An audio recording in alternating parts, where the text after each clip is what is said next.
सतगुरु तुम नमामि। ध्यान मूलं गुरुमूर्ति, पूजा मूलं गुरुपदम्, मंत्रमूलं गुरुवाक्यं, मोक्षमूलं गुरुकृपा, मोक्षमूलं गुरुकृपा, मोक्षमूलं गुरुकृपा। ओम गुरु जय गुरु सच्चिदानंद गुरु। ओम गुरु जय गुरु सच्चिदानंद गुरु। सच्चिदानंद गुरु आत्मानंद सत्य गुरु। सच्चिदानंद गुरु आत्मानंद सत्य गुरु। ओम गुरु जय गुरु सच्चिदानंद गुरु। हरिओम। आवाज ठीक है हरिओम। चांदनी जी? जी आवाज चलो हाँ पढ़ रहे जी हैं, कल का आगे पढ़ रहे हैं। जी कल क्लियर हो गया था लक्ष्मी, महालक्ष्मी और अलक्ष्मी। ये कल हो गया था। अब आगे पढ़ रहे हैं। महालक्ष्मी नारायण को ही प्राप्त हो सकती है, शिशुपाल को नहीं। रुक्मणी हरण की कथा का यही तात्पर्य है। रुक्मणी महालक्ष्मी ही है जो शिशुपाल को नहीं, नारायण को ही वरण करती है। शिशु के लालन पालन में जिसका धन और समय लगा रहता है, वह कामी पुरुष ही शिशुपाल है। जो हमेशा संसारिक और भौतिक सुखों के पीछे भागता रहता है, वही शिशुपाल है। भगवान ने मथुरा में एक भी विवाह नहीं किया था। उनके सभी विवाह द्वारिका में संपन्न हुए। प्रत्येक इंद्रिय को वश में करके ब्रह्म विद्या की प्राप्ति कर लेने के बाद ही विवाह करो। बिना योग का भोग अपने साथ रोग ले आएगा। तप न होगा तो भोग शरीर को रोगी बना देगा। सभी इंद्रियां शरीर के द्वार हैं और कृष्ण सभी इंद्रियों के स्वामी हैं। जितेंद्रिय बनकर विवाह करो, इंद्रियों का सेवक बनकर नहीं। इसी कारण से तो गृहस्थ आश्रम के पूर्व ही ब्रह्मचर्य आश्रम का आयोजन किया गया है। राजा परीक्षित बोले, महाराज, मैं रुक्मणी विवाह का प्रसंग विस्तार से सुनना चाहता हूँ। सुखदेव जी बोले, राजन सुनो। विदर्भ देश के राजा भीष्मक के 5 पुत्र और 1 कन्या थी। ज्येष्ठ पुत्र का नाम रुक्मी था और कन्या का नाम रुक्मणी। भागवत में उनकी माता का नाम नहीं बताया है, किंतु अन्य ग्रंथों के अनुसार उनकी माता का नाम शुद्धमती था। जहाँ मति शुद्ध होती है, वहीं महालक्ष्मी का आगमन होता है। रुक्मणी लक्ष्मी का अवतार थी। भीष्मक राजा की इच्छा थी कि रुक्मणी का विवाह श्री कृष्ण से किया जाए, किंतु राजा का पुत्र रुक्मी अपनी बहन का विवाह गोपाल के साथ नहीं, राजा शिशुपाल के साथ करना चाहता था। रुक्मणी ने भाई की इच्छा जानी तो उसे बड़ा दुख हुआ। रुक्मी ने शिशुपाल को बारात ले आने का आमंत्रण दिया। कामी शिशुपाल बारात सहित आ पहुंचा। गणपति पूजा के समय भी इसी कामी का ध्यान तो रुक्मणी की ओर लगा हुआ था। उसका ध्यान कन्या के दैहिक सौंदर्य की ओर था। जब साधारण जीव विवाह करने जाता है तो कामा अधीन होकर जाता है। प्रभु तो गोपाल अर्थात गो मना इंद्रियों को नियंत्रण में रखने वाले हैं। भगवान जितेंद्रिय बनकर विवाह करने जाते हैं। शुद्धमती के अंतरपुर में एक सुदेव नामक ब्राह्मण आता जाता था।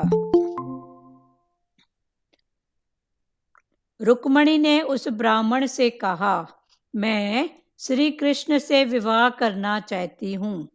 7 श्लोकों में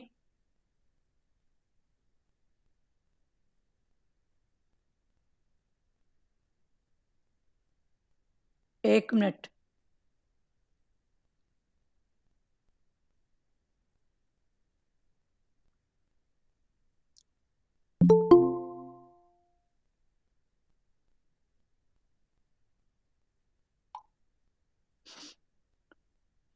रुक्मणी ने उस ब्राह्मण से कहा कि मैं श्री कृष्ण से विवाह करना चाहती हूँ। 7 श्लोकों में लिखा हुआ मेरा यह पत्र तुम श्री कृष्ण तक पहुंचा दो। एकनाथ महाराज ने रुक्मणी स्वयं पर भाष्य लिखा है। वे कहते हैं कि रुक्मणी श्री कृष्ण का विवाह शुद्ध जीव और ईश्वर का विवाह है। भागवत कथा के अंतिम दिन को इस विवाह की कथा आती है, जिसे तक्षक नाग के दंश से मरना है। क्या वह लौकिक विवाह की बातें करेगा? योगी श्रेष्ठ परमहंस सुखदेव जी यह कथा कह रहे हैं। भाषा विवाह की है, जबकि तात्पर्य तो जीव के ईश्वर से मिलन का है। श्री कृष्ण कहते हैं, मुझे सांसारिक सुख उपभोग की इच्छा नहीं है। मुझे किसी भी वस्तु की अपेक्षा नहीं है। मैं निरपेक्ष हूँ, मैं निष्काम हूँ। रुक्मणी भी तो कहती है कि उसे भी विषय सुख की इच्छा और अपेक्षा नहीं है। रुक्मणी ने अपने पत्र में लिखा था कि वह निष्काम है और उसके मन में कोई विकार वासना नहीं है। सामान्य कन्या ऐसे कैसे बात कह सकेगी? श्री कृष्ण और रुक्मणी दोनों निष्काम निर्विकार हैं, अर्थात यह प्रसंग लौकिक विवाह का नहीं, आध्यात्मिक मिलन का है। अलौकिक सिद्धांत को समझने के लिए लौकिक शब्दावली का प्रयोग किया गया है। भागवत के श्लोक का यही अर्थ बताते हैं। लगन के पूर्व भी रुक्मणी ने निर्भीकता से बात कही थी। लगन के पश्चात भगवान उससे कहते हैं, मुझे स्त्री की और वंश वृद्धि की इच्छा नहीं है। क्या कोई साधारण पुरुष विवाह के बाद ऐसी बात करेगा? जो व्यक्ति ईश्वर के साथ विवाह करना चाहता है, उसे उसके रिश्तेदार बहुत सताते हैं। रुक्मणी भी अपनी बहन का विवाह होने के विरुद्ध था। रुक्मी, किंतु यदि जीव सतगुरु की शरण ले तो बेड़ा पार हो जाता है। रुक्मणी ने भी सुदेव की सहायता ली थी। जो ईश्वर से मिलना चाहता है, उसे अपना जीवन सादा रखना चाहिए। राजकन्या होते हुए भी रुक्मणी पार्वती के दर्शन के लिए पैदल ही गई। सुखदेव जी यह कथा कह रहे हैं। परीक्षित की इस अलौकिक विवाह कथा में तन्मयता ही बताती है कि यह विवाह साधारण मनुष्यों का नहीं है। यदि रुक्मणी लौकिक सुख चाहती होती तो वहां उपस्थित अन्य किसी भी राजा के साथ ब्याह कर सकती थी, किंतु उसने बड़े विवेक से श्री कृष्ण का वरण किया। जीव जब ईश्वर के साथ विवाहित होता है तब कृतार्थ होता है। रुक्मणी श्री कृष्ण का विवाह जीव और ईश्वर का मिलन है, जो सुदेव से सतगुरु की कृपा से हुआ। अभी फिर से पढ़ रहे हैं, ध्यान से सुनो। कल शास्त्रों में लक्ष्मी के 3 भेद बताए थे। पहला लक्ष्मी, दूसरा महालक्ष्मी और तीसरा अलक्ष्मी। फिर लक्ष्मी माना नीति और अनीति से जो धन प्राप्त होता है। नीति से हक का और अनीति से माना बेहक का जो धन प्राप्त होता है। तो ऐसे धन का कुछ सदुपयोग भी होता है और कुछ दुरुपयोग भी। तो इसको कहते हैं लक्ष्मी। तो लक्ष्मी के 3 भेद।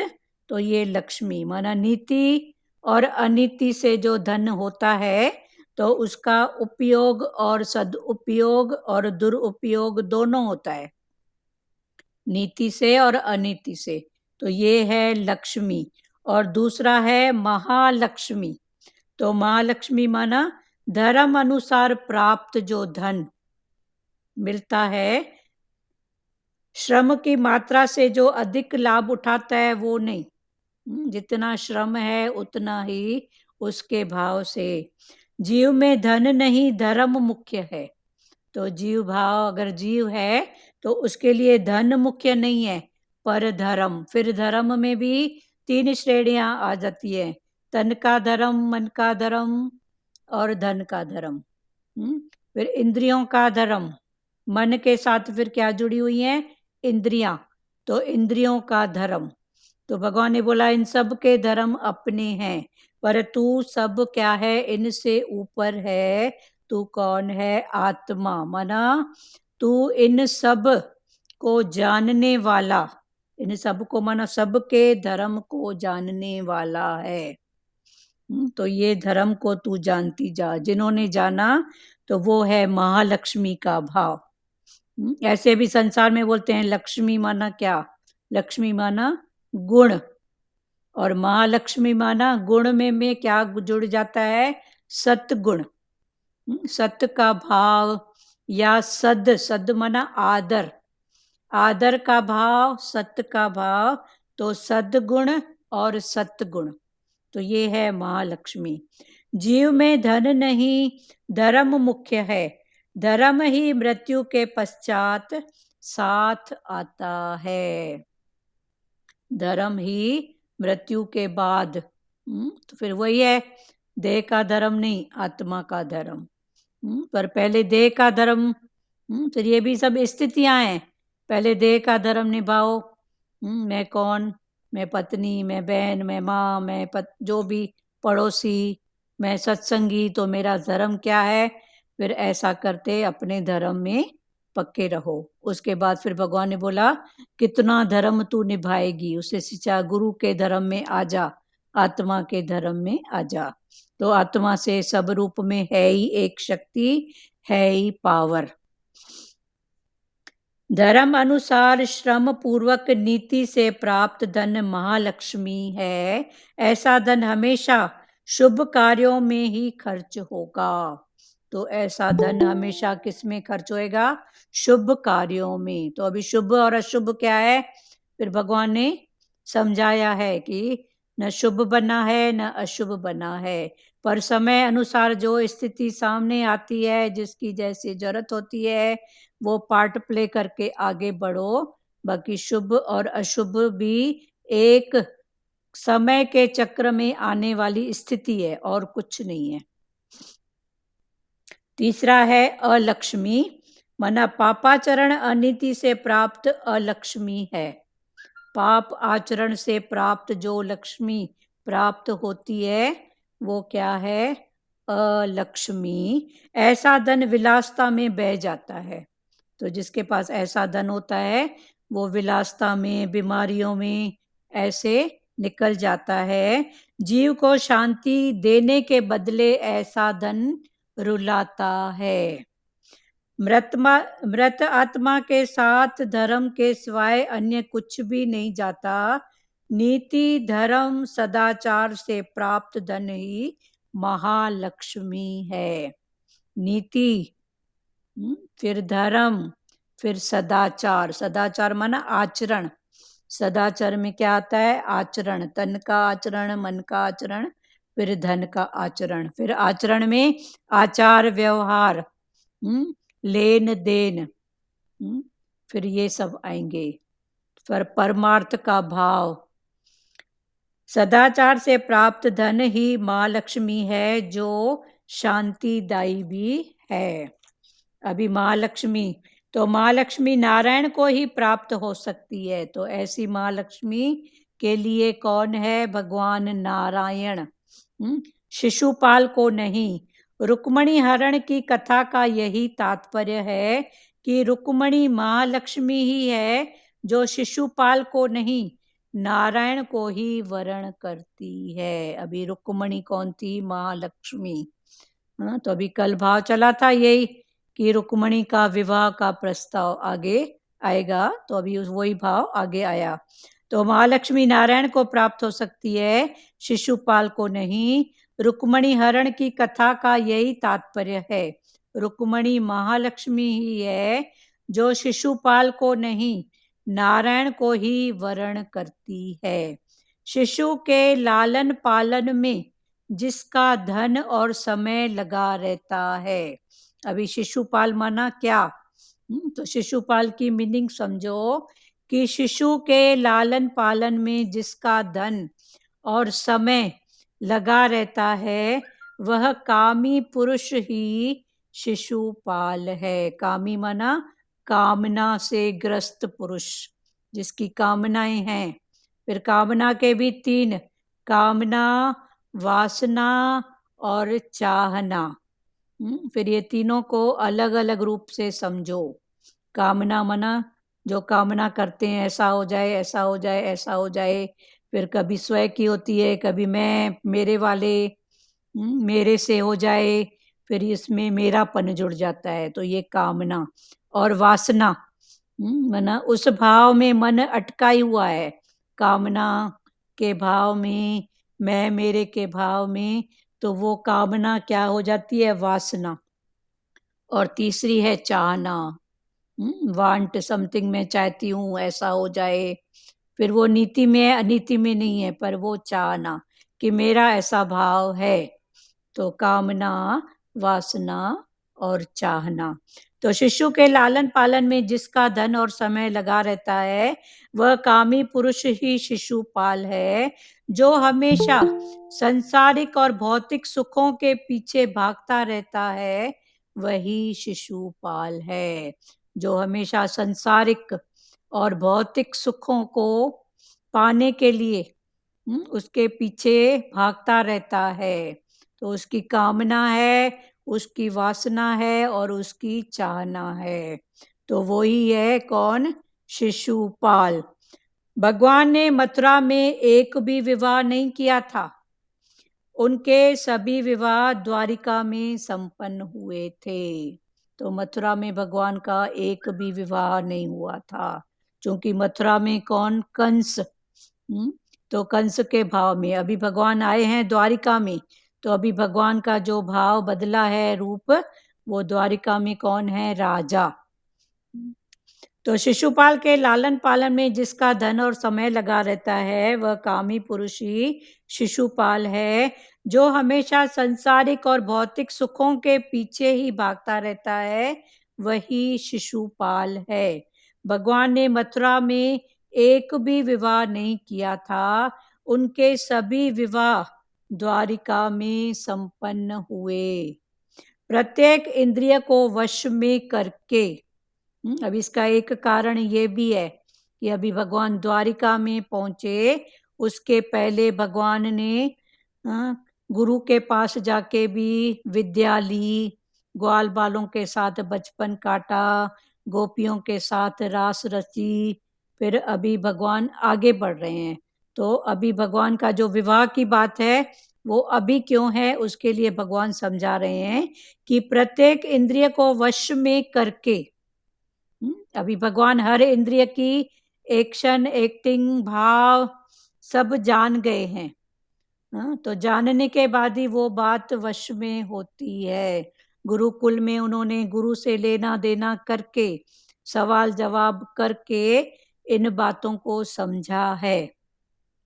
प्रत्येक इंद्रिय को वश में करके ब्रह्म विद्या की प्राप्ति कर लेने के बाद ही विवाह करो। प्रत्येक इंद्रिय को वश में करके उसके बाद ब्रह्म विद्या की प्राप्ति, कि हर रूप में है ही ब्रह्म, है ही शक्ति, है ही पावर। ये भाव पक्का कर लेने के बाद ही विवाह करो। बिना योग का भोग अपने साथ रोग ले आएगा। बिना योग का भोग, खाली भोगते जाएंगे तो क्या हो जाएंगे? रोगी। पर भोगने के पहले भगवान ने योग का भाव बताया कि पहले योग जोड़ो परमात्मा के साथ। इसी बात को भगवान ने गीता में भी कहा है कि योगी बाहर से तो योगी है और अंदर उसका भाव है भोगी का। तो योगी अगर भाव भोगी का है और बाहर से वो योगी बना है तो भगवान ने बोला उससे बड़ा रोगी कोई है ही नहीं। तो वही भाव इधर भगवान दूसरे रूप में समझा रहे हैं। अंदर योग, बाहर भले भोग की बात हो, तो अंदर का योग और भोग जब आपस में बात करेंगे तो योग ही प्रधानता होगी। तो बाहर का वो जो भोग होएगा ना वो सिर्फ पार्ट प्ले होएगा कि बस पार्ट प्ले करना है, जितनी जरूरत है उतना। प्रत्येक इंद्रिय को वश में करके ब्रह्म विद्या की प्राप्ति कर लेने के बाद ही विवाह करो। बिना योग का भोग अपने साथ रोग ले आएगा। तप न होगा तो भोग शरीर को रोगी बना देगा। ये तप नहीं होगा तो ऐसा भोग शरीर को क्या बना देगा? रोगी। फिर ये तप में भी 3 बातें आती हैं, तन का तप, मन का तप और धन का तप। ये भी बहुत अच्छे से कल परसों की वाणी में खुला था कि एक है तन का तप, दूसरा है मन का तप और तीसरा है धन का तप। तप न होगा तो भोग शरीर को रोगी बना देगा। सभी इंद्रियां शरीर के द्वार हैं और कृष्ण सभी इंद्रियों के स्वामी हैं। सभी जो इंद्रियां हैं ये शरीर के द्वार हैं। द्वार माना दरवाजे। तो ये जो भी इंद्रियां हैं, आंख, कान, नाक, जीभ, त्वचा, ये 5 इंद्रियां, तो ये शरीर के द्वार हैं। इनके द्वार से मन तक सब बातें जाती हैं, फिर मन से जाएगी बुद्धि में। तो भगवान ने बोला इनको पहले से ही तू जानने वाला बन। तो वो कब बनेंगे? कल भी कितना अच्छा चला था कि मथुरा नगरी का नाम जो पड़ा, क्या था कि उसका नाम क्या है? मथुरा की नगरी जो भगवान की उसमें चले गई थी समुद्र में, द्वारिका। तो का माना भगवान ब्रह्म, द्वार। तो प्रत्येक द्वार पे ब्रह्म को बिठाएंगे। तो ये भाव अभी दूसरे रूप में भगवान समझा रहे हैं।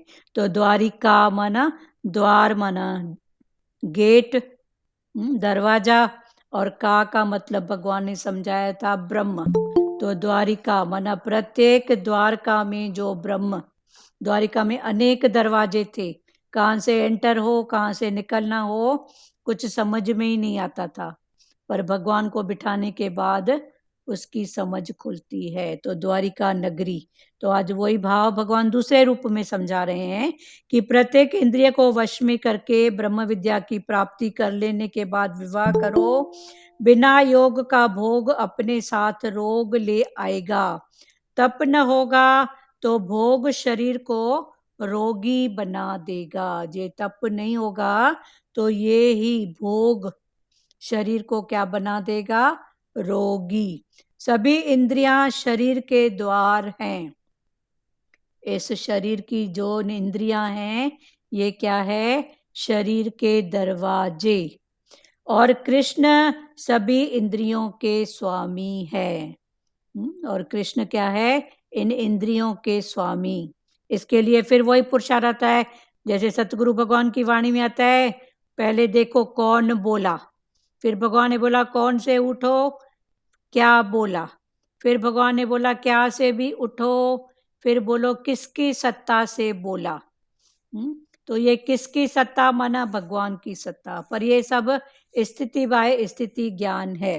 पहले हमारी स्थिति होती है कौन बोला, तो कौन बोला, फिर बोलेंगे फलाना बोला, टीरा बोला, छोटी बड़ी समथिंग। तो ये भी एक विकार है, क्योंकि नाम रूप के साथ सब दिखता है।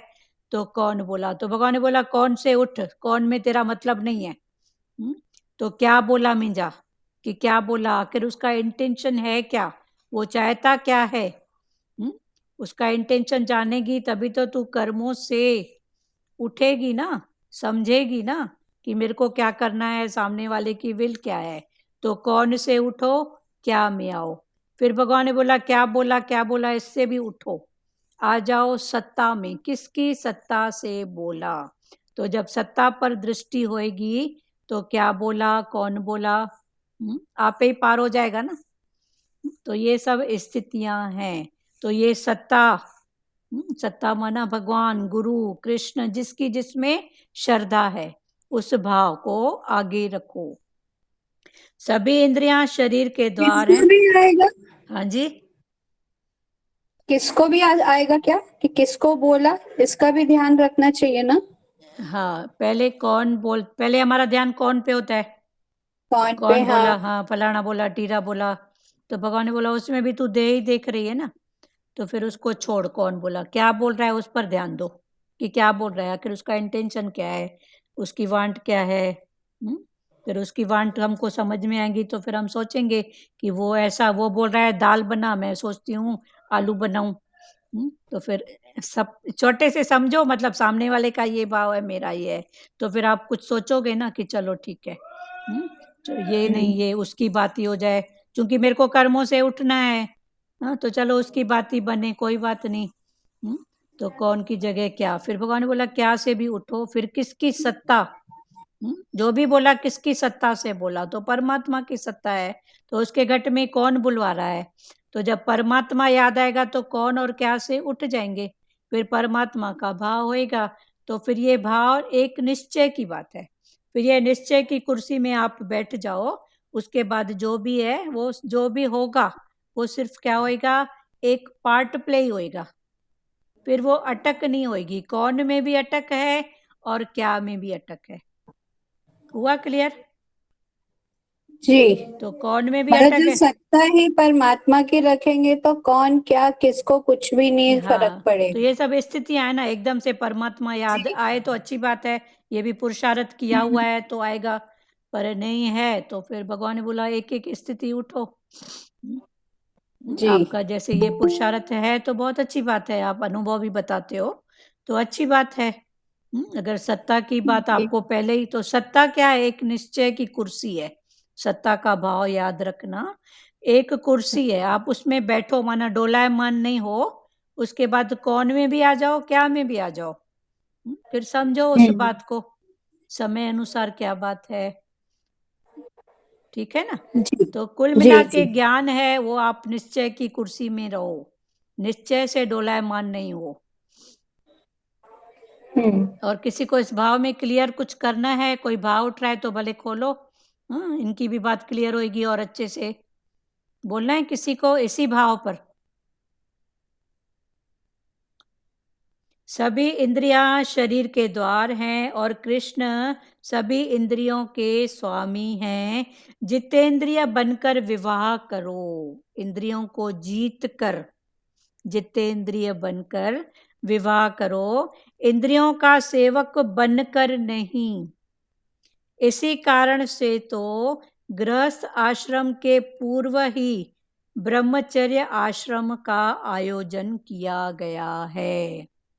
इसी के लिए ही गृहस्थ आश्रम में जाने के पहले ब्रह्मचर्य आश्रम की, पहले ब्रह्म का दर्शन, ब्रह्म की सत्ता, ब्रह्म का भाव ये पक्का हो जाए, उसके बाद जाओ गृहस्थ आश्रम में।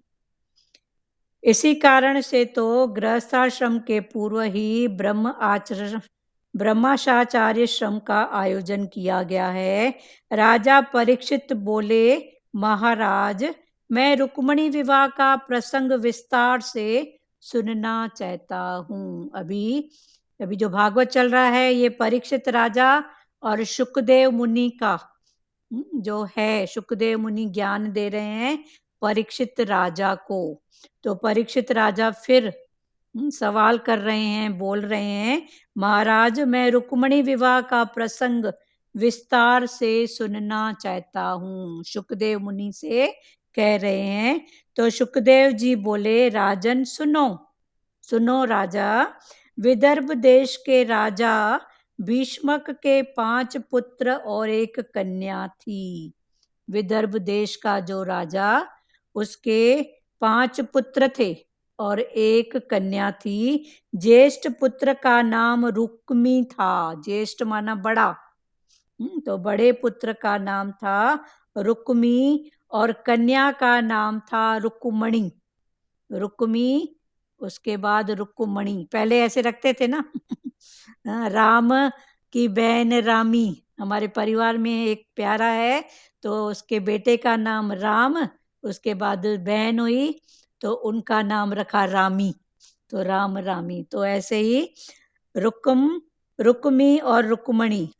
भागवत ने उनकी माता का नाम नहीं बताया है, तो भागवत में उनकी माता का नाम नहीं बताया, किंतु अन्य ग्रंथों के अनुसार उनकी माता का नाम शुद्धमती था। पर दूसरे ग्रंथों के अनुसार उनका जो माता का नाम था शुद्धमती, जिसकी मति कैसी है, शुद्ध है, तो शुद्धमती था।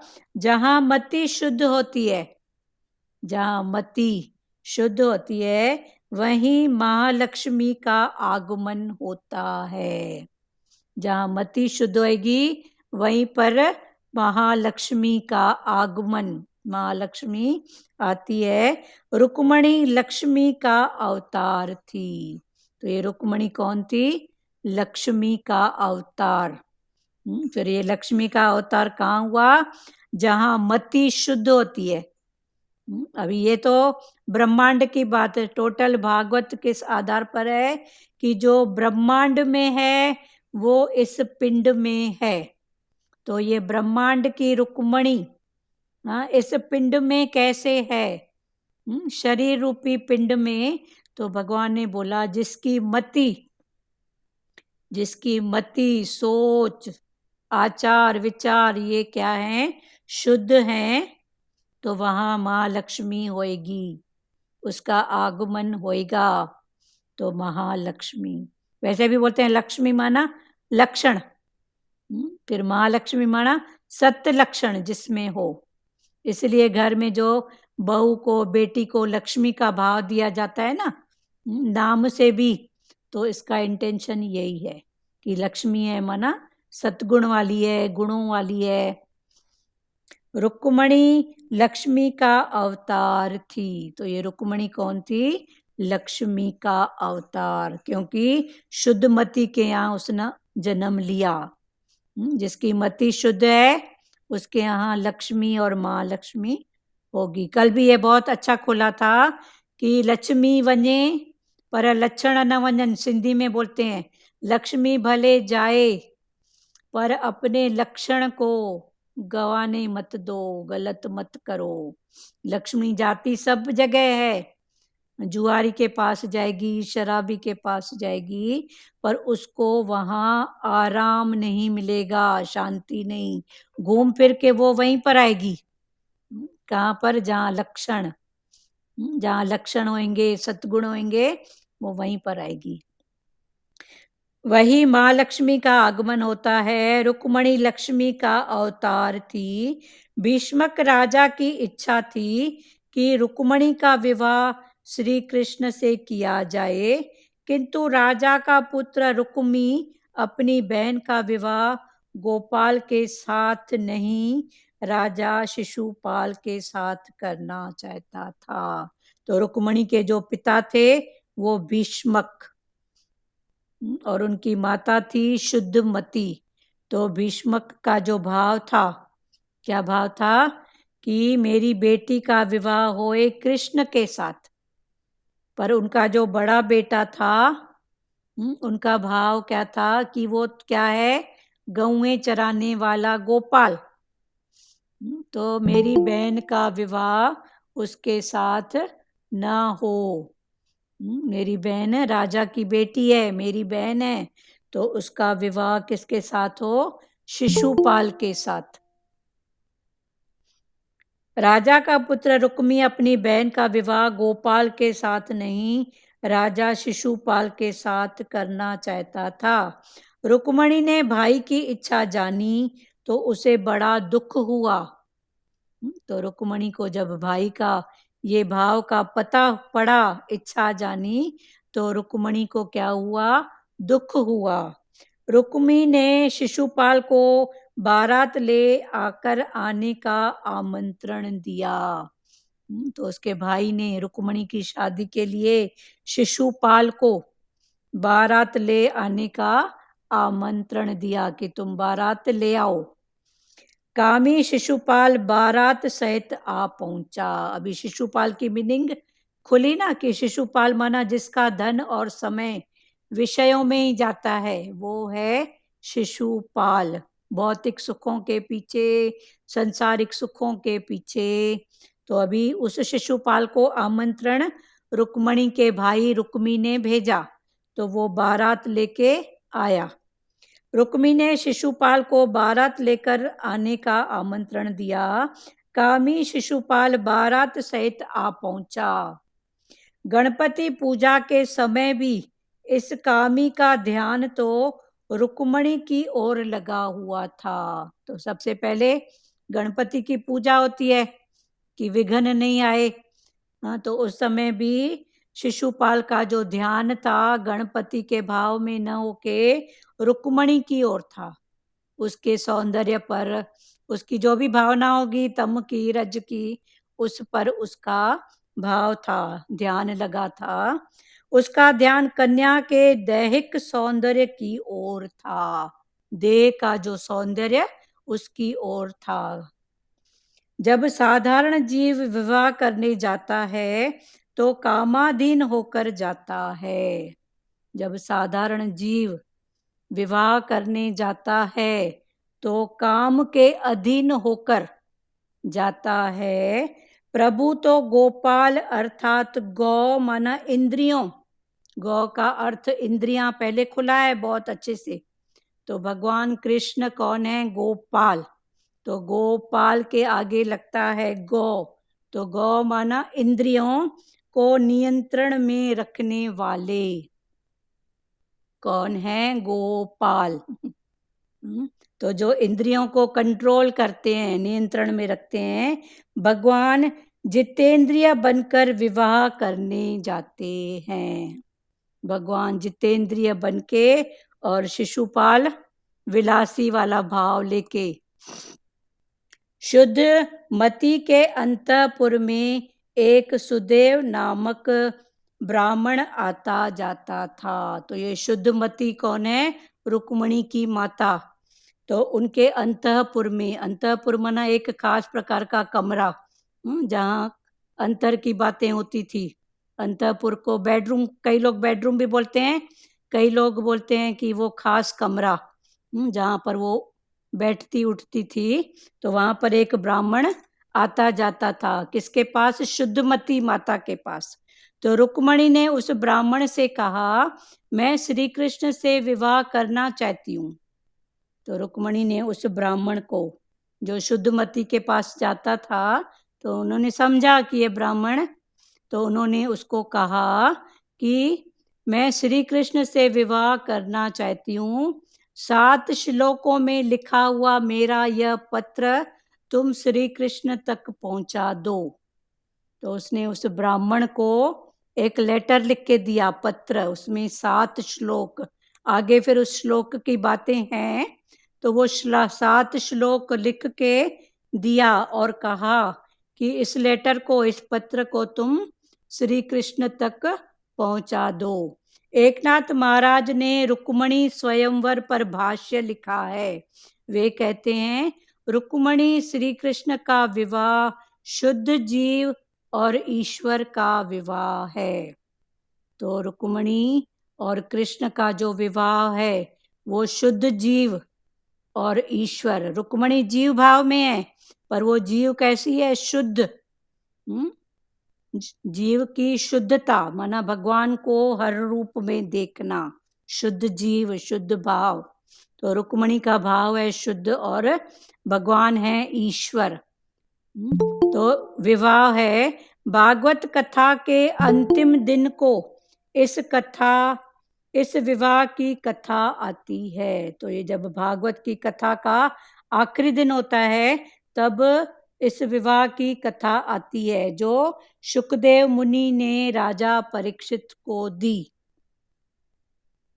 जिसे तक्षक नाग के दंश से मरना है। अभी भगवान समझा रहे हैं कि ये कथा दे रहे हैं पर इनमें उनका संसारिक कोई भाव नहीं है। और क्यों भाव नहीं है? क्योंकि जिसे तक्षक नाग के दंश से मरना है, मौत सिर के ऊपर खड़ी है, तो वो क्या भोगों की बात करेगा? हो ही नहीं सकता ना। तो जिसे तक्षक नाग के दंश से मरना है, क्या वह लौकिक विवाह की बातें सुनेगा या करेगा? योगी श्रेष्ठ परमहंस शुकदेव जी ये कथा कह रहे हैं। तो ये कथा कौन कह रहे हैं? योगी श्रेष्ठ परमहंस। तो योगी माना जिसका योग कनेक्शन जुड़ा हुआ है। उसमें भी कौन है? जो सबसे श्रेष्ठ है। श्रेष्ठ में फिर उनकी उपाधि परमहंस। हंस क्या खाता है? मोती। वो मोती में भी जो विशेष मोती है ना, वो परमहंस। तो ये शुकदेव जी की महिमा है। तो ऐसे शुकदेव जी कथा कह रहे हैं। भाषा विवाह की तात्पर्य तो जीव के ईश्वर से मिलन का है। इसमें भाषा विवाह की है पर उसका जो इंटेंशन है वो जीव का भगवान के साथ मिलन, रुक्मणी का कृष्ण के साथ मिलन उसका है। श्री कृष्ण कहते हैं मुझे संसारिक सुख उपभोग की इच्छा नहीं है। भगवान कृष्ण कह रहे हैं कि मुझे संसार के सुख भोगने की इच्छा नहीं है, मुझे किसी भी वस्तु की अपेक्षा नहीं है। ये चाहिए वो चाहिए, दान चाहिए, दहेज चाहिए, कुछ भी अपेक्षा नहीं है। मैं निरपेक्ष हूँ, मैं निष्काम हूँ। मैं कौन हूँ? निरपेक्ष, मैं निष्काम हूँ। रुक्मणी भी तो कहती है कि उसे भी विषय सुख की इच्छा और अपेक्षा नहीं है। तो जैसा भाव भगवान कृष्ण का था वैसा ही भाव रुक्मणी का भी था। वैसे भी देखो संसार में जो जैसा होता है उसको भगवान किसी न किसी रूप में वैसा ही जोड़ के देता है। देखे हो, ये अनुभव की बातें नहीं है। कोई खाने पीने वाला परिवार होता है तो उनका जोड़ ऐसे ही परिवार से होता है जहाँ ऐसी बातें हों। कोई सात्विक परिवार होता है तो भगवान जहाँ तक कोशिश ऐसे ही होती है प्रकृति की कि सात्विक ही जुड़ता है। तो इधर भी वही भाव है ना। हाँ बोलो सचदेवा जी। पर कई बार ये क्वालिटीज खुद को नहीं पता लगती है लेकिन योग हो ही जाता है फिर भी। हाँ हो जाता है, खुद को पता नहीं होता है लेकिन ये प्रकृति की एक विशेषता है। अब कभी कर्मों की कुछ है वो बात अलग है, पर प्रकृति का देखो कितना न्याय है। ये सब आपे ही हो जाता है, मालूम नहीं होती है क्वालिटी उसकी क्या है, पर अनुभव की बात बोल रही है सचदेवा। तो ये सब सही में ना, ये प्रकृति की बात है। तो ये बातें देख के ही आश्चर्य होता है ना कि हम लोग की सोच कितनी, इंसान सोच सोच के कहाँ तक सोचता है, पर भगवान की सोच फिर भी देखो। शून्य ही रहता है, सोच ही हाँ नहीं पाता जहाँ उनकी सोच होती है। हाँ वही बात है ना। सही बात है। आज ये बातें ना बहुत अच्छे से क्लियर हो रही है। हाँ क्लियर हो रही ना कि जितना सोच सोच के भी ठीक है, एक सामने रखना चाहिए। पर भगवान बोलते हैं कितना सोचेगी। एक सामने भले हो कोई बात नहीं, थोड़ा संसार है तो थोड़ी सोच, पर उस सोच के पीछे कई लोग पागल दिखते हैं, कई ऐसे दिखते हैं। ये क्या बात है। कितनी कितनी बातें संसार में दिखती हैं। अभी कल एक भाव निकला कि तो उनको सब अच्छा लग रहा था, लड़की लड़के का जो भी है सगाई का, पर वो माता बोल रही थी उसके नाने को शुगर है। अरे नाने को शुगर है तो नाने का भाव डोटरी में आएगा, डोटरी के बाद उसके बेटे में आएगा अभी। तो इतनी भी सोच किस काम की। तो सामने वाला बोल रहा था कि नहीं आप कर लो ये सब बातें, तो बोल रही थी 100%, पर नाने को शुगर है। अरे इतनी क्या बात। तो ठीक है, उनका नहीं होगा योग तो कोई कारण, हमको उसमें भी नहीं जाना है, पर बंदे की समझ कितनी इस बात में आओ। हम सोच सोच के कहाँ तक सोचते हैं। रुक्मणी ने अपने पत्र में लिखा था कि वह निष्काम है, उसके मन में कोई विकार वासना नहीं है। सामान्य कन्या ऐसी बात कैसे कह पाएगी? श्री कृष्ण और रुक्मणी दोनों निष्काम निर्विकार हैं। तो श्री कृष्ण और रुक्मणी दोनों क्या हैं? निष्काम हैं और निर्विकार हैं। अर्थात यह प्रसंग लौकिक विवाह का नहीं, आध्यात्मिक मिलन का है। तो ये जो प्रसंग है ये लौकिक विवाह नहीं है, पर आध्यात्मिक मिलन है, आध्यात्मिक ज्ञान।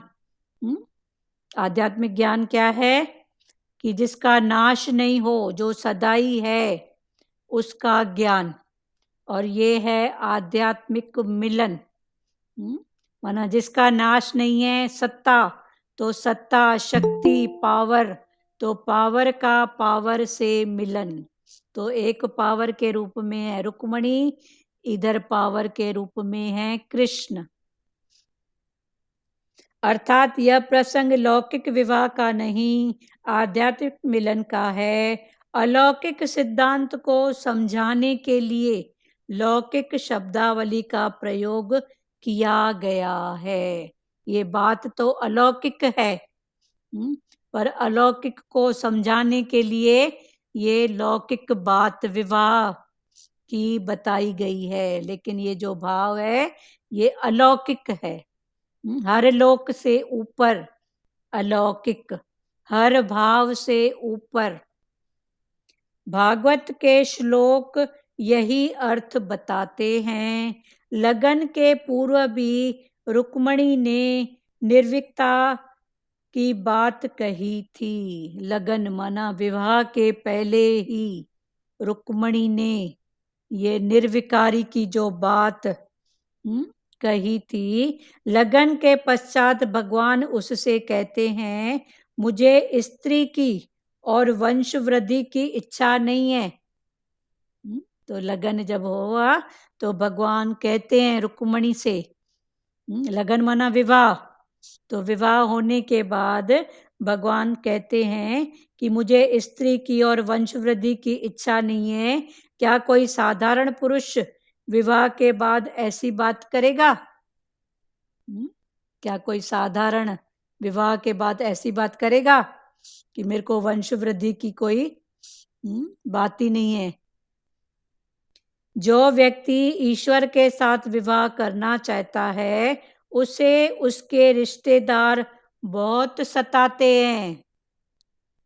तो रुक्मणी को भी बहुत सताया गया।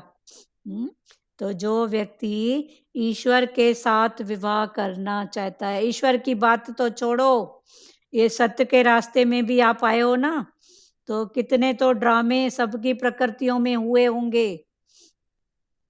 ये सत्य का रास्ता, सत्संग सिर्फ सुनना, जबकि इससे घाटा किसी को। हाँ गुरु हमारे को परीक्षाओं में पास करके ही निकालता है, हाँ, खड़ा करके निकालता है। परीक्षा में पास तब हुए जब आप अडोल रहे, वरना परीक्षाएं तो कितनी। हमारे निश्चय को दिनों दिन ऊंचा कर रहा है गुरु, ऐसा हाँ, मिला गुरु है। हमको मिला है, तो आपने उनके निश्चय को जब समझा है तब ना। ये भजन गाई नहीं, मुझे गुरु है मिला, सतगुरु है मिला, दुनिया तंग करे भी तो क्या है, हाँ, केदो भी तंग करे तो सब कुछ न थींदो। हाँ, तेरा साथ मिला, तेरा संग मिला। सही बात है ना, दुनिया तंग। पर संसार की बात है, उनको घाटा कुछ भी नहीं है।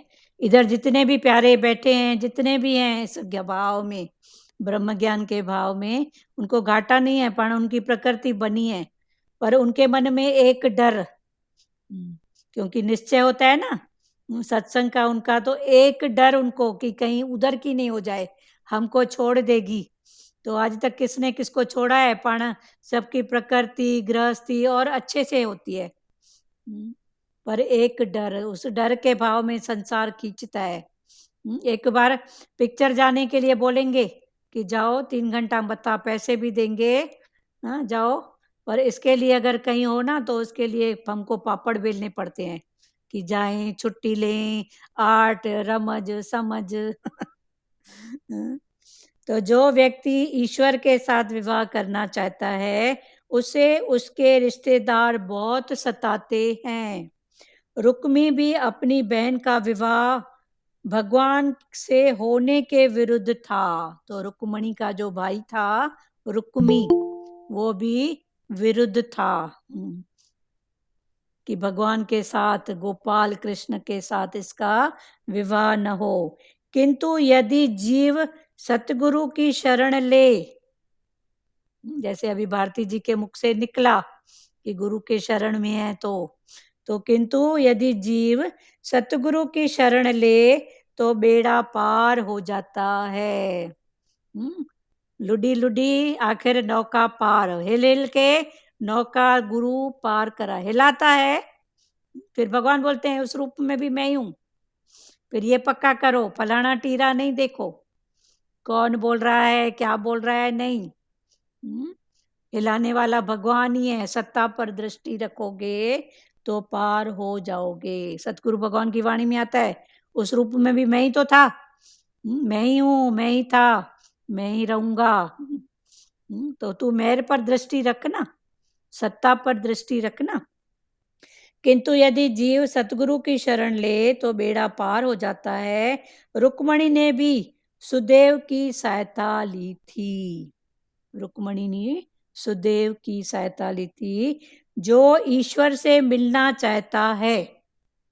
सुदेव, तो सुदेव उस भाव में ब्राह्मण और इस भाव में ज्ञान के भाव में सुदेव, माना देवता वाला भाव, देवता वाला मन, देवता वाला हृदय। सुदेव की सहायता ली थी, जो ईश्वर से मिलना चाहता है उसे अपना जीवन सादा रखना चाहिए। सुदेव, सादा रखना चाहिए। सु के भाव में जितने भी भाव होते हैं अच्छे होते हैं, तो ऐसा सुभाव, सुदेव। राजकन्या होते हुए भी रुक्मणी पार्वती के दर्शन के लिए पैदल ही गई। कर्म भक्ति में ऐसा मानते हैं कि विवाह के लिए पार्वती माता के मंदिर जाओ, उनसे आशीर्वाद लेके आओ। पार्वती माता, फिर उनसे आशीर्वाद लो कि जैसे तू अपने परिवार में, माता का परिवार देखो कैसा है, पार्वती शक्ति और वो महादेव, सभी देवों के देव, फिर उनके घर में कौन, गणपति, कार्तिकेय, सबकी अपनी जगह पे बहुत अपनी अपनी महत्ता है कर्म भक्ति भाव में, ज्ञान में। तो इसलिए पार्वती जी के मंदिर में जाते हैं। भगवान सीता का भी है ना रामायण में कि जब वो गई थी मंदिर, तो वो एक श्लोक है इसका जिसमें पार्वती माता की स्तुति है। तो पार्वती की माता के मंदिर में गई, तो राजकन्या होते हुए भी रुक्मणी पार्वती के दर्शन के लिए पैदल ही गई। शुकदेव जी ये कथा कह रहे हैं। परीक्षित की इस अलौकिक विवाह कथा में तन्मयता ही बताता है कि यह विवाह साधारण मनुष्य का नहीं है। तो परीक्षित राजा शुकदेव मुनि से इस कथा में जो भाव सुने तो उनकी तन्मयता बढ़ गई। तन्मयता माना तन मन एक रस, जैसे हमारे ज्ञान में सतगुरु भगवान की वाणी में आता है कि तन मन एक रस सिमरन कहिए सोए। तो सिमरन क्या है, सिमरन माना वो नहीं कि हाथ में माला, पर ठीक है पहले हद तक ठीक है, कर्म भक्ति के भाव में जो है, पर सिमरण माना स्व का मरण, मैं कौन हूँ, इन सब बातों से ऊपर उठो, सत्ता में आओ, मैं भी सत्ता, सामने भी सत्ता। परीक्षित की इस अलौकिक विवाह कथा में तन्मयता ही बताती है कि यह विवाह साधारण मनुष्यों का नहीं है। तो शुकदेव मुनि से जब ये कथा सुन रहे थे परीक्षित, तो उनको तन्मयता, तन मन एक रस हो गया था, भगवान के भाव में आ गया था। तो यह विवाह साधारण मनुष्यों का नहीं था। यदि रुक्मणी लौकिक सुख चाहती होती, अगर रुक्मणी लौकिक सुख चाहती होती, तो वहां उपस्थित अन्य किसी भी राजा के साथ विवाह कर सकती थी। तो वहां कई राजा आए हुए थे, शिशुपाल भी आया हुआ था और भी कई राजा आए हुए थे, किंतु उसने बड़े विवेक से, अभी ये विवेक भी क्या है, किंतु उसने बड़े विवेक से श्री कृष्ण का वरण किया। तो ये विवेक कहाँ से आया? तो ये विवेक भी एक मन की स्थिति है। मन से ऊपर बुद्धि, फिर विचार, विचार फिर विवेक।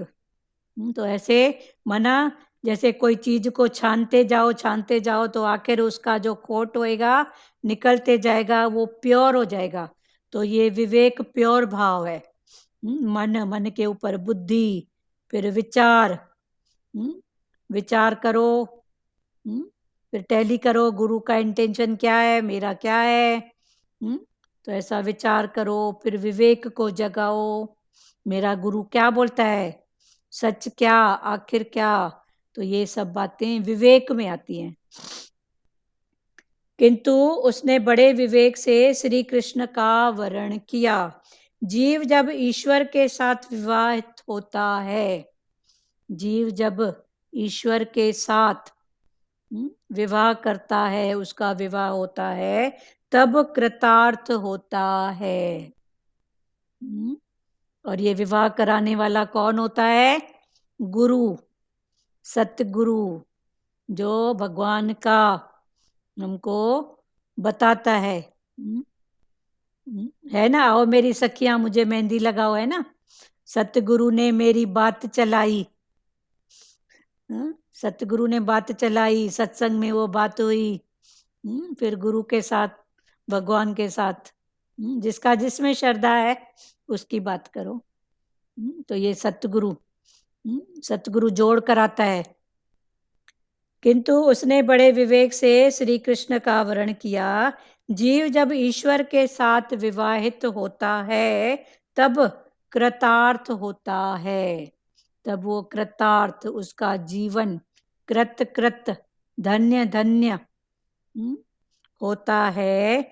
रुक्मणी श्री कृष्ण का विवाह जीव और ईश्वर का मिलन है। तो रुक्मणी का और कृष्ण का जो विवाह है, ये क्या है? जीव का और ईश्वर का मिलन, जो सुदेव से माना सतगुरु की कृपा से हुआ है, जो गुरु की कृपा से जीव और ईश्वर का विवाह हुआ। क्लियर? तो सतगुरु अभी क्या है? दलाल है, दलाल, मीडिएटर, बीच में जो करते हैं ना, भगवान से जोड़ जुड़ाने वाले सतगुरु। तो गुरु हैं दलाल। ठीक है, अपनी दलाली कुछ नहीं लेते हैं, पर बोलते हैं एक से एक जागे, एक से एक को जगाओ तो मेरी दलाली, मेरी दक्षिणा, जो भी बोलो वो सब हो जाता है। गुरु दक्षिणा, गुरु कुछ नहीं लेते हैं, दलाली कुछ नहीं लेते हैं। बोलते हैं एक से अनेक, हर जगह उसका ही नजारा है। हाँ, वो गुरु बोलते हैं एक से एक को जगाओ, ज्योत से ज्योत जगाओ। फिर गुरु का ऐसा भाव होता है। रुक्मणी, एक मिनट, कृतार्थ का दोबारा थोड़ा बताना। कृतार्थ मन कृत कृत, धन्य धन्य, हमारा जीवन धन्य हो गया, कृतार्थ हो गया, सफल हो गया। हाँ सफल हो गया। ये अलग अलग स्थितियां हैं। मेरा जीवन सफल हुआ, जो गुरु मिला, फिर गुरु के भाव में चले, उसका जो फल मिला, तो हमारा जीवन कृतार्थ हो गया। सफल हुआ है उसी का जीवन जो गुरु के चरणों में आ गए, गुरु के वचनों में जो आए, फिर वचन पे चल के दीदी उसका, भजन में यही भजन मैं आपको बता रही थी तो आपने बोल दिया। हाँ हाँ, निराकार घटघटवासी है हुआ ना। है, हाँ हाँ, यही सफल हुआ घटघटवासी उसी यही है का। ना, कि देखो इधर सजता नहीं है, उजद बजता है। यही निराकार की महिमा है। क्लियर हुआ सचदेवा जी? तो सफल वही जीवन है। तो जीवन सफल माना गुरु के चरणों में आए हैं, गुरु के वचनों को सुने हैं, फिर उसको अप्लाई किए, फिर अप्लाई करके उसका जो हमको रिजल्ट मिला, तो हमारा जीवन धन्य हो गया, कृतार्थ हो गया। हुआ जी सचदेवा? जी जी हाँ, अभी सफल हुए, सफल हुए के बाद फिर उसको अप्लाई किए, फिर अप्लाई के बाद जो उसका फल मिला, आनंद स्वरूप का पता पड़ा, ये फल है, तो हमारा जीवन हो गया कृतार्थ। अभी तक आनंद स्वरूप का पता नहीं था ना, अभी गुरु ने हमको आनंद स्वरूप का पता दिया, तो कृतार्थ हो गया, कृत कृत, धन्य धन्य। जीव जब ईश्वर के साथ विवाहित होता है तब कृतार्थ होता है, पर इसके दलाल कौन है? गुरु, सतगुरु। रुक्मणी श्री कृष्ण का विवाह जीव और ईश्वर का मिलन है, जो सुदेव से सतगुरु की कृपा से हुआ। सुदेव से माना जो सतगुरु की कृपा से हुआ। रुक्मणी भगवान की आधा शक्ति है, संत ही ब्रह्म संबंध करा सकता है। तो रुक्मणी भगवान की आध्या शक्ति, ऐसे बोलते हैं ना, आधा स्त्री आधा पुरुष, तो ये आध्या शक्ति, तो ये आध्या शक्ति भी अनेक भाव में आती है। अभी संसार में वो आध्या शक्ति जो है वो किस भाव में है? कलयुग में 50-50, 50 आपकी चले 50 मेरी चले, आप भी कमाओ मैं भी कमाऊं। अभी कलयुग में जो कलयुग के लोग हैं, भाव हैं, तो ये आध्या शक्ति इस भाव में है। नहीं तो सत्य के भाव में वो शक्ति है, तो वो आद्य है, माना आधा पावर उसका। प्रकृति है तो पुरुष भी है, दोनों, जैसे बोलते हैं ना, गाड़ी के दो पहिए हैं, स्त्री पुरुष बोलो, पति पत्नी बोलो, ये गाड़ी के दो पहिए हैं, एक भी टूटा तो चल नहीं सकता है। दोनों का सही सलामत होना हर भाव में। हाँ, तो फिर समझो ज्ञान को, फिर कहीं किसी की ऐसी स्थिति हो तो अपने में नकारात्मक नहीं लाओ, पर प्रकृति और पुरुष, अभी सब वे से ज्ञान समझाए हैं, पर प्रकृति और पुरुष दोनों को महत्व दो। आध्या शक्ति रुक्मणी भगवान की आध्या शक्ति है, संत ही ब्रह्म संबंध करा सकता है। सतगुरु, अभी संत ही ये जीव का ब्रह्म के साथ संबंध करा सकता है। तो ये जीव है आद्या और वो है शक्ति, ईश्वर। संत ही ब्रह्म संबंध करा सकता है, किसी सुयोग सतगुरु की मध्यस्थता के बिना जीव ईश्वर से मिल नहीं पाता। इसके लिए फिर किसी सुयोग माना योग्य सहित, जिसमें योग्यताएं भर के हो, ऐसा सतगुरु बीच में हो। संसार का भी काम बोलते हैं ना, बीच का दलाल, सुयोग्य है, दोनों तरफ बराबर करके रिश्ता तो करा ही देगा। संसार में भी ऐसा बोलते हैं। तो इधर तो हमको सच्चा मिला है ना, जो भगवान के साथ जीव का संबंध कराता है, सतगुरु दलाल। रुक्मणी भगवान की आध्या शक्ति है, संत ही ब्रह्म संबंध करा सकता है, किसी सुयोग सतगुरु की मध्यस्थता के बिना जीव ईश्वर से मिल नहीं पाता। उसके लिए किसी सुयोग सतगुरु जब मिलेंगे तो ही जीव भगवान से मिल पाता है, वरना नहीं। रुक्मणी का पत्र लेकर सुयदेव द्वारिका आया। तो वो 7 श्लोकों का जो पत्र था रुक्मणी का, जो उसने ब्राह्मण को दिया सुदेव को, वो द्वारिका आए कृष्ण के पास। तो रुक्मणी का पत्र लेकर सुदेव द्वारिका आया। भोजन आदि से निवृत्त होकर, भोजन सब हो गया, उसके बाद जब निवृत्त हुए तो द्वारिका नाथ ने सुदेव से कुशल मंगल पूछा। आने का कारण कुशल मंगल पूछा। आपके दर्शन से मैं कृतार्थ हुआ, क्या सेवा करूं मैं आपकी।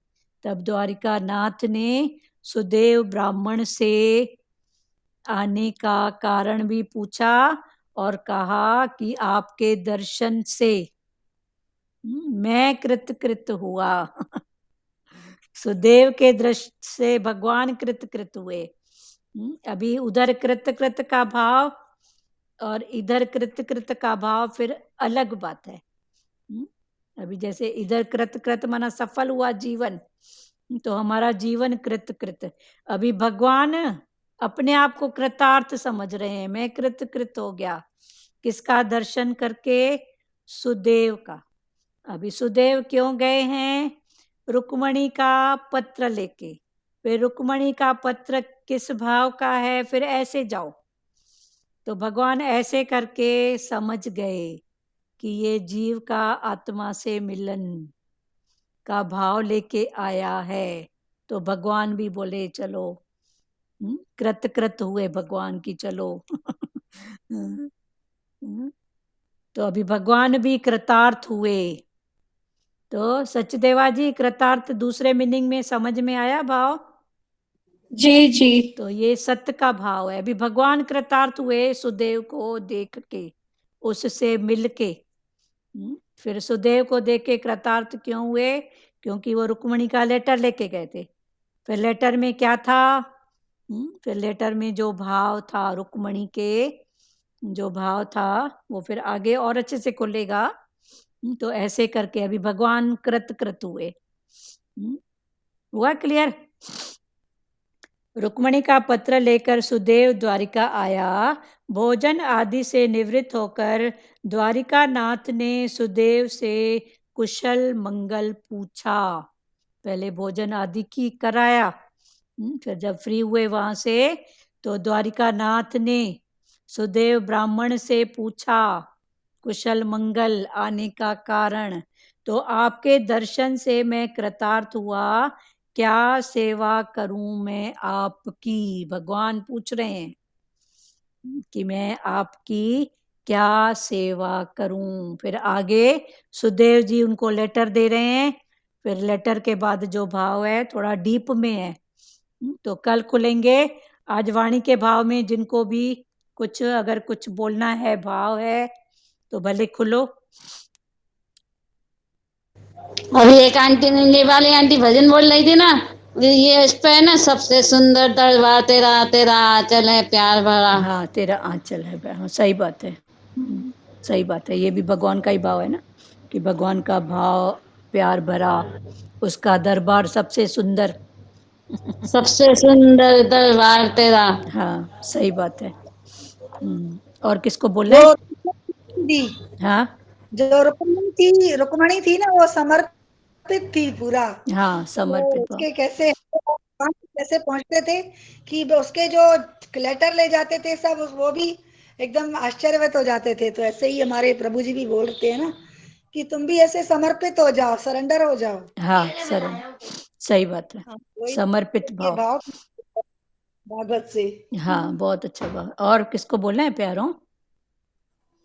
एक बात पूछना है, कभी हाँ। कभी कुछ बातें समझने में हम इतना टाइम क्यों लगा देते हैं, जो बाद में बहुत वो लगती है, ऐसा क्यों? अभी आप जब छोटे थे या आपकी शादी हुई थी उसके पहले की बात, आपकी मम्मा ने आपको बताया होगा, वो बात अभी आपकी खुलती है ना, ऐसा आपको अनुभव हुआ होगा कभी? हाँ। कि कभी मम्मा ऐसे बोलती थी, तो उसका भी एक टाइम होता है ना, व्यर्थ तो वो भी नहीं था ना। अभी मम्मा अगर उस समय ये सोचती कि ये बातें व्यर्थ है, पर उस समय आप उस भाव में नहीं थे, उसके पीछे ज्यादा हलचल नहीं किए, पर समय के हिसाब से वो बातें समझ में आ गई। तो ये ज्ञान की भी ऐसे खिटपिट मत करो, बस अंदर गया है, उसकी जब जरूरत होगी तब आप ही निकलेगा ना, क्योंकि उसकी खिटपिट करोगे तो नसों को दुखाओगे, तो नसों को दुखाने के लिए हम नहीं आए हैं। ठीक है, जी। तो इन बातों को भी नहीं करो। पहली क्लास के बच्चे को फोर्थ क्लास का बताएंगे, तो वो शायद पढ़ाई से ही भाग जाएगा कि मेरे को पढ़ना ही नहीं है। पर ठीक है, उसने सुना नहीं सुना वो बात छोड़ दो, आपका काम है बताना, आपने बता दिए, पर उसके अंदर गया, कब वो काम करता है वो प्रकृति की बात है, वो निराकार की बात है, और वो आश्चर्यवत बात है। हमको आज बहुत बातें आश्चर्यचकित लगती हैं, अरे हमारी मम्मा ने इस बात को इस रूप में बताया था, इस रूप में बताया था। तो ऐसा होता है, पर समय होता है फिर वो बात, तो व्यर्थ कुछ भी नहीं जाता है। पर अब इसकी भी चिंता नहीं करो कि उस समय समझ में नहीं आया, अब आया। पर अभी जो आया आपको पक्का से आया, बस कुल मिला के पक्का ही ज्ञान है। ठीक है सचदेवा जी, दीदी, ठीक है। सतगुरु की कृपा से जीव और ईश का मिलन होता है। हाँ सतगुरु, जीव और ईश का सतगुरु की कृपा से ही हाँ मिलन होता है। हाँ जीव और ईश का, जैसे रुक्मणी और कृष्ण का हाँ मिलन हुआ, हाँ तो सतगुरु की कृपा से हुआ ना। हाँ, सतगुरु जीव और दलाल। ईश का। सही बात है। और किसको बोला है वाणी के भाव में प्यारो? वो मिलन माना आध्यात्मिक मिलन है। हाँ वो आध्यात्मिक मिलन है। भजन बोले दीदी? एक मिनट, एक एक वचन बोले, आज थोड़ी वाणी हल्की गूढ़ थी, तो भले हाँ बात हाँ, करें तो अच्छी वो बात है। हाँ नानी वही आप तो। बोलिए। हाँ, गुरु ने हमको कृपाई की है ना, तो हमको गुरु अच्छा मिला है ना। तभी ये बाग खुले हैं ना, तो सुन रहे हैं अभी अच्छा हम नहीं भी बोलो, जैसे। अभी अच्छा नहीं बोलो, अच्छा नहीं मिला है गुरु हमको, हमको हाँ, सतगुरु मिला है, सतगुरु। सतगुरु, हाँ सतगुरु मिला है। तो ये ज्ञान भी सुन रहे हैं ना, ये हमारे अंदर का जो है कचरा तो रोज निकल रहा है ना। हाँ राग द्वेष गुरु, रूपी। हाँ राज द्वेष विषय विकार सब निकल रहे हैं ना। चलो बहुत अच्छी जब बात है। कृपा गुरु ने कृपा की है तब सुन रहे हैं ना। हाँ हाँ, अभी ऐसे अपनी तो कृपा का कर रहे हो तब। हाँ। अपनी कृपा। बस यही यही दुआ है, बस यही हमारा हाँ हाँ चलता रहे हाँ हाँ, बस आखिरी ठीक है। तक। और प्यारो जय श्री, बोलिए, जय जिनको भी श्री। बोलना है वचन। इस पे एक भजन भी है ना ऐसा, मेरे अच्छे कर्म मेरे सच्चे कर्म, मुझे हाँ सतगुरु का तुझे प्यार मिला। जैसा गुरु मिला, सतगुरु का प्यार मिला, ये है भजन बराबर। और प्यारो जिनको बोलना है बोलो। हाँ दीदी। हाँ बोलो सुजाता जी बोलो।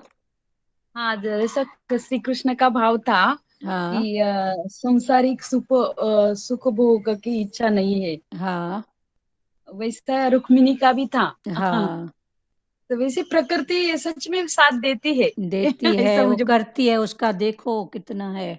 हाँ मतलब संसार में भी ऐसा होता है, हाँ जैसे होता है, ऐसा सामने वाले का भाव वो पूरा हो जाता है। हो जाता है। सही हाँ बात है। हाँ, ये बहुत अच्छा लगा मुझे। हाँ हाँ मेरे साथ मेरा सब कुछ ये हो गया, लड़का देखना वगैरह वगैरह, लेकिन पापा को ज्यादा खुशी क्या हुई थी कि एक ऐसा रूम था, उसमें हरिपाठ लिखा था पूरा। हाँ, वो हरिपाठ। देख के वो बहुत, हाँ खुश हो। हरिपाठ, ये ज्ञानेश्वर महाराज का। हाँ तो हाँ। वो देख के बहुत खुश हुए थे। तो देखो और यही है ना इधर भाव। घर आने के बाद पहली बात उसने ये बोला। हाँ हाँ, कि वहाँ हरिपाठ ये है। घर इतना, हाँ देखो हाँ ये इतना सच्ची घर बात। आध्यात्मिक है, हाँ आध्यात्मिक घर है कि पूछो ही मत, मतलब दीवार पे लोगों ने तो वैसे दादाजी भी वैसे ही थे। हाँ हाँ, सही बात है। तो ये बात, हाँ, तो हाँ ऐसा प्रकृति साथ देती है। हाँ हाँ, प्रकृति साथ देती है। अभी हाँ देखो आपका मालूम होना और सचदेव का जो अनुभव था कि मालूम नहीं था फिर भी ऐसे जुड़े, तो ये सब हाँ, प्रकृति की बात है ना। आपके प्रकृति की दादाजी बात है, खुश हो बिल्कुल। गए कि चलो जहाँ गए थे हाँ देखने वहां ऐसा भाव पहले से ही है, हाँ। अच्छी बात है। और उन्होंने जाना भी नहीं पर उनको ऐसा मिला। कहीं मिला, कहीं एक आध बिल्कुल। विक्षेप होता है, लेकिन मोस्टली हाँ, ऐसा भगवान प्रकृति की ऐसे साथ बात होती देता है, ही है। देती है। हाँ, प्रकृति साथ देती है। हाँ, मन भाव को प्रकृति साथ देती है। हाँ। हाँ, और और किसको? और एक बात अच्छा लगा तब, मतलब तब, और क्या बोलते हैं उसको, तप नसेल, मतलब नहीं होगा तो शरीर भोगी बनेगा। हाँ, रोगी योगी और भोगी भगवान ने अच्छे से समझाया। हाँ हाँ, हाँ, ये बहुत अच्छा लगा। सही मतलब बात है। तप बहुत जरूरी है। हाँ, तब हाँ, सही बात मतलब है। मन को, तन को। हाँ दीदी, जी। सुलभ भी, प्रकृति सुलभ भी तभी होती है जब भी हम सत्संग सुनते रहते हैं, तो हाँ अंदर की प्रकृति भी सुलभ हो जाती है, बाहर की प्रकृति भी हाँ हाँ, सुलभ हो जाती है। अभी सत्संग सुनना मना सत्संग एक सुनने भाव से बनना। सत्संग सुनना भाव फिर वो बना। एक वो हवा पहाड़ नहीं है, पर भगवान हमको भाव को नहीं, जागृत करना सिखाते हैं। और विवेक खोलता है ना हाँ, सत्संग। विवेक खोलता, विवेक और विचार। विचार, सही बात। विवेक विचार खुलता है कर्मों ना। पे सुजागी देता है। हाँ हाँ, दीदी, कर्मों की सुजागी। कर्मों की सुजागी देता है सत्संग। हाँ हाँ, वही है ना, विवेक विचार। हाँ, वही। हाँ, और किसको बोलना है प्यारों? और मीरा जी मिलती आप है कुछ सत्संग बोलिए। सुन, मीरा।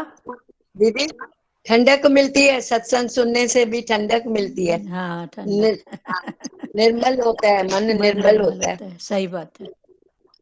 मीरा जी आप कुछ बोलेंगे? शांति मिलती है। हाँ, सारिका जी बोलिए। सार्थक। सत्संग सुनने से मन को शांति मिलती है। हाँ, शांति मिलती है, सही बात है। तभी हमने कई बार ऐसे सुना है कि कहते हैं पात्र को खाली रखो, हाँ पात्र जब तक खाली नहीं होगा तब तक कुछ आएगा भी नहीं। हाँ हाँ ये भी वक्त की बात है ना। हाँ, वक्त की बात है, ठीक है ना, पर पहले का भी देखो, जो भगवान बोलते हैं जो जितने संसार की ठोकरें खा के इधर आते हैं ना, वो पण सुजागी से चढ़ता है। तो अभी उसको भी ऐसा नहीं सोचो कि हमारा व्यर्थ गया, व्यर्थ कुछ भी नहीं गया, पर उस व्यर्थ से भी आप शिक्षा लिए कि ऐसा होता है, ऐसा होता है। हम्म, आपको उसका नॉलेज होएगा बहुत, कोई बात करेगा आप समझ जाओगे ये कहाँ से बात कर रहा है, क्योंकि कभी अपनी भी स्थिति वैसी थी। तो हम अपनी स्थिति को जानते हैं तो सामने वाले को जान लिए कि हाँ ऐसा होता है। फिर जब ऐसा होता है तो फिर मैं क्या करेंगे, उस बात को राग द्वेष में न ले जाके होता है करके उड़ा देंगे, या सामने वाले को इनकरेज करेंगे। ठीक है, पर पहले ये जी, बात मालूम नहीं होती थी, तो यही बातें हमारे लिए चिंतन पर चिंतन हो जाती थी। पर अभी ये बातें चिंतन पर चिंतन नहीं हो पाती हैं, क्योंकि होता है। ठीक है, ठीक है सचदेवा जी। जी। ठीक है ना, ऐसे समझते जाओ, नहीं तो फिर मन बोलेगा हमारा इतना टाइम बेकार गया। तो व्यर्थ कुछ नहीं जाता है। हाँ, मीरा जी आप कुछ बोलेंगे? चलो आज मीरा जी मौन में है। हाँ, ध्रुव माता बोलो, भजन बोलो। सफल हुआ है उसी का जीवन, सफल हुआ है उसी का जीवन, जो तेरे चरणों में आ चुके हैं, आ चुके हैं।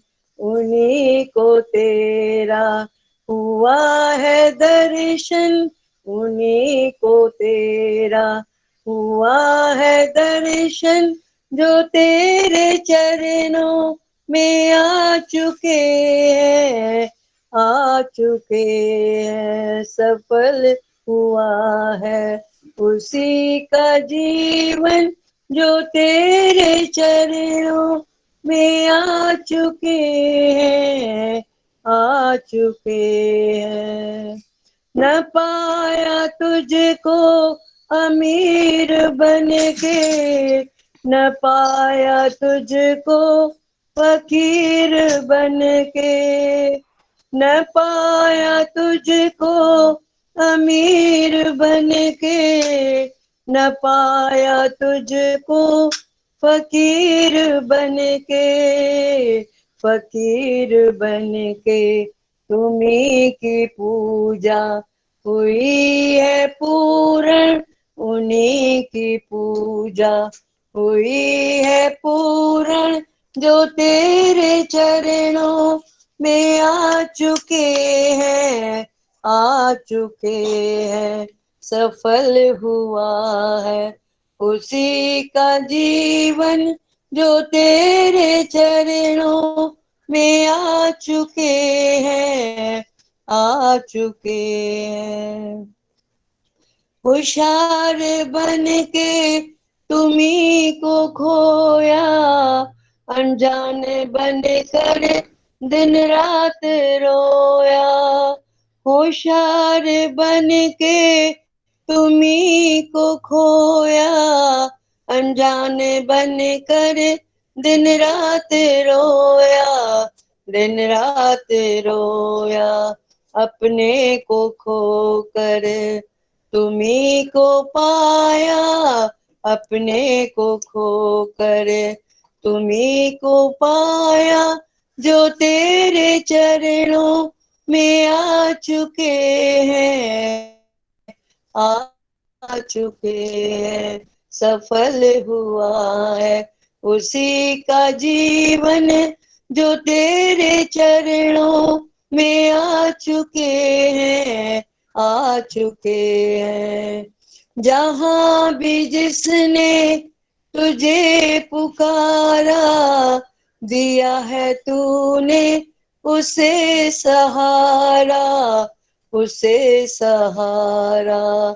कटे हैं उनके दुखों के बंधन, कटे हैं उनके दुखों के बंधन, जो तेरे चरणों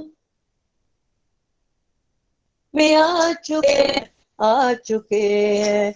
सफल हुआ है उसी का जीवन, जो तेरे चरणों में आ चुके हैं, आ चुके हैं। उन्हीं को तेरा दर्शन हुआ है, उन्हीं को तेरा दर्शन हुआ है, जो तेरे चरणों में आ चुके हैं, आ चुके हैं। सफल हुआ है उसी का जीवन। हरिओम। हरिओम दीदी। हरिओम हरिओम। किसी को बोलना है कुछ और? हरिओम। हाँ, ज्योति दीदी आप कुछ बोलेंगे वचन?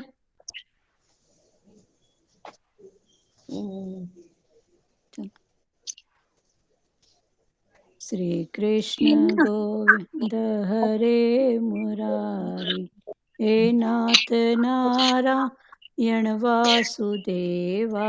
श्री कृष्ण गोविंद हरे मुरारी, हे नाथ नारायण वासुदेवा।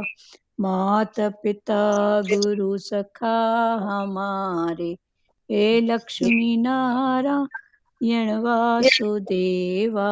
मात पिता गुरु सखा हमारे, हे लक्ष्मी नारायण वासुदेवा।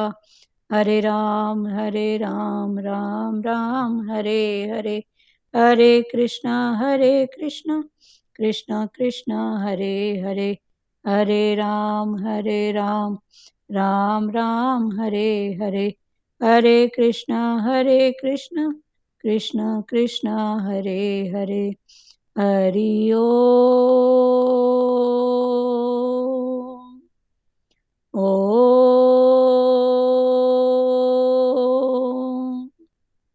ओम।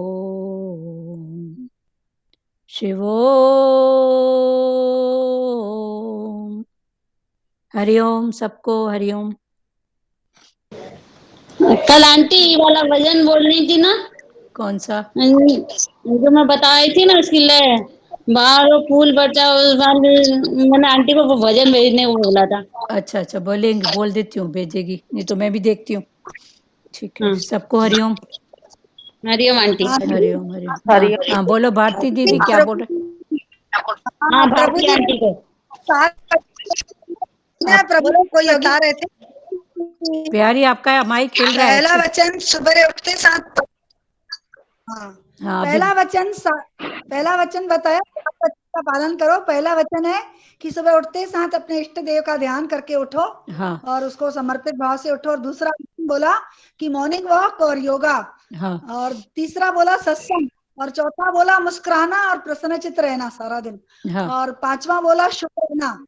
शुक्राना। और छठवां बोला कि हाँ, छठवां बोला सबको माफ कर दो, सबको। हाँ, माफ कर दो। और सातवां बोला कि तुम्हारी करनी ऐसी हो कि तुमको पछताना न पड़े बार बार, हाँ तुम्हारी करनी, तुम्हारी हाँ। कर्म। ये 7 वचन करोगे तो तुम्हारा जीवन है। अभी ये जो और 7 जैसे वचन आप है सतगुरु भगवान के, अभी वचन सत्संग के, इसको आप लिख के और फोटो कॉपी करके ग्रुप में डाल दो। हाँ ठीक है? हाँ जी, हाँ, पहला थैंक दूसरा यू। ऐसे 7 करके और उसमें डाल हाँ दो, सबको ये वचन मिल जाएगा भगवान का। ठीक है, जी, चलो, बहुत अच्छा है। Thank you. दीदी हमें हरि भी जरूरत है, हाँ, मुझे भी सबको अच्छा लगा जरूरत ये। है, सबको। तो हाँ ये कल हाँ परसों की वाणी में किसी ने सवाल किया होगा, तो सतगुरु हाँ ने हाँ, ये 7 वचन दिए हैं। ओके हाँ, ठीक है, हरिओम। लिख के भेजो दीदी को बोलो। हाँ हाँ, बोलिए, लिख के ग्रुप में डाल देना, सत्संग ग्रुप में डाल एक देना। बार बोल अभी हाँ, नहीं, अभी लिखने दीदी का लिख लो ना। तैयारी नहीं है, आप हिंदी में। लिख के फोटो कॉपी करो। सबके पास तैयारी नहीं है हाँ लिखने की, तो लिख के फोटो कॉपी ठीक करके है जी, और फोटो भेज दो। ठीक है, आपको भेज देती हूँ फोटो। यार ग्रुप बना है ना ये सत्संग का, उसमें लिख लो ना, डाल दो ना, सब तो अपने हैं। हाँ, पेज पे लिखने का और कॉपी नहीं, फोटो हाँ, निकलने का। फोटो निकाल के और सेंड कर दो, और क्या। हाँ अपनी बिटिया का थोड़ा हेल्प ले लो, सीख जाओगे। ठीक है, हरिओम। हरिओम, थैंक यू हरिओम, दीदी। सबका थैंक यू, आप सबका थैंक यू। ठीक है, हाँ, Hariom Hariom. Hariom. Hariom, thank you. Hariom aunty. सबका हरिओम धन्यवाद, आंटी। भगवान का धन्यवाद। ठीक है, हरिओम बेटा, हरिओम। बंद करूं? बहुत डाउट क्लियर किए सही में। चलो, बहुत अच्छा है। Thank you. हरिओम हरिओम, सबको हरिओम।